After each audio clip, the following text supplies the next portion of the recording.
গতকালকে আমি একটা ভিডিও আপলোড দিয়েছিলাম। ওই ভিডিও যেই বিষয়বস্তুর উপর আপলোড দিয়েছিলাম, তো ওই বিষয়বস্তুটা নিয়ে গতকালকে রাতে আমার বড় ভাইয়ের সাথে আমার তর্কাতর্কি হয়েছে। তো আসলে মানুষ এই বিষয়টা বুঝতে চায় না। বিষয়টা হলো যে বর্তমানে আমরা দেখতেছি যে শয়তানের ধোঁকায় পড়ে বা আমাদের দেশে যে বিদ্যমান শয়তানি যে সিস্টেমটা আছে, এই সিস্টেমে পড়ে অনেক মানুষ মানে ছেলেমেয়েরা ব্যাপকভাবে বিয়ের আগেই হারাম রিলেশনশিপ করে ফেলতেছে, হারাম রিলেশনে জড়িয়ে নিজের চরিত্রকে কলুষিত করতেছে, এরকম অপরাধে জড়ায় পড়তেছে যেটা ইসলামের সম্পূর্ণভাবে হারাম। তো বিয়ের পর দেখা যায় যে যখন স্বামী জানতে পারে যে তার স্ত্রী বিয়ের আগে এরকম খারাপ কাজে লিপ্ত ছিল, তখন সে তার স্ত্রীকে তালাক দেয়।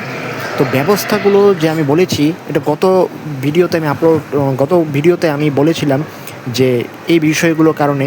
তো আপনারা যারা ভিডিওটা দেখেন নাই, দেখে আসতে পারেন। এই ভিডিওতে সেই বিষয়গুলো আর বললাম না।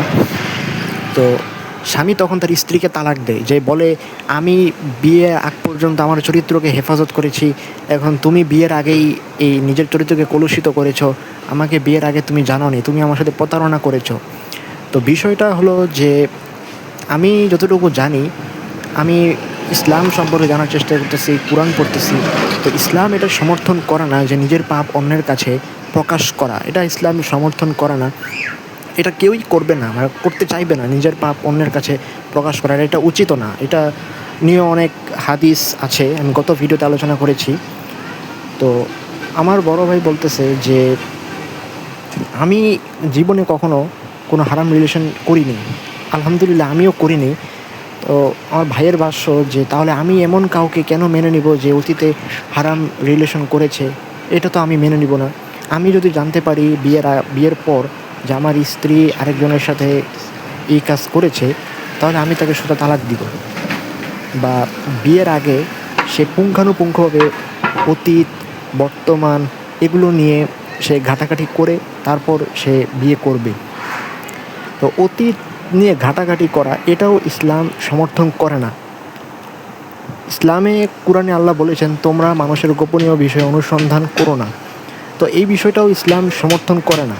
ইসলাম যেটা সমর্থন করে সেটা হলো আপনি তার বর্তমান চারিত্রিক অবস্থা দেখেন, যে বর্তমানে সে কেমন আছে, দিনদার বা চারিত্রিকভাবে সে ভালো কিনা, এগুলো বিবেচনা করে ইসলাম জীবনসঙ্গী পছন্দ করার অনুমতি দেয়। কিন্তু কারো এভাবে অতীত ঘাটাঘাটি করে তাকে তার সম্পর্কে জানা, বা পরবর্তী সময়ে বিয়ে পরবর্তী সময়ে আপনি যদি কখনো জানতে পারেন যে সে এইসব কাজ করেছে, তাহলে তাকে সরাসরি তালাক দেওয়া, আসলে এগুলো কিন্তু কোনো সমাধান না। এই কাজের জন্য যে তালাক দিতে হবে, আসলে এটা কিন্তু কোনো সমাধান না। আপনি যদি দেখেন যে সে আগে খারাপ ছিল, বর্তমানে আপনার সাথে ভালো আচরণ করতেছে, ভালোভাবে জীবনযাপন করতেছে, নামাজ কালাম পড়তেছে, তাহলে তো আপনার কোনো সমস্যা নেই। আপনি কেন এই বিষয়টা নিয়ে তাকে তালাক দিবেন বা শুধু শুধু আপনার পরিবার নষ্ট করবেন? বর্তমানে আমার বড় ভাইয়ের মতো মানসিকতার লোক কিন্তু প্রচুর বাড়তেছে, প্রচুর। ফেসবুকে ঢুকলে আপনি দেখবেন যে এই প্রচুর সংখ্যা এদের বাড়তেছে। কিন্তু এই যে খারাপ ব্যবস্থাগুলো সমাজে প্রচলিত আছে, এই ব্যবস্থাগুলো কীভাবে সমাধান করা যায় এটা নিয়ে কারো কোনো মাথা ব্যথা নেই, কেউ এটা নিয়ে আলোচনা করে না।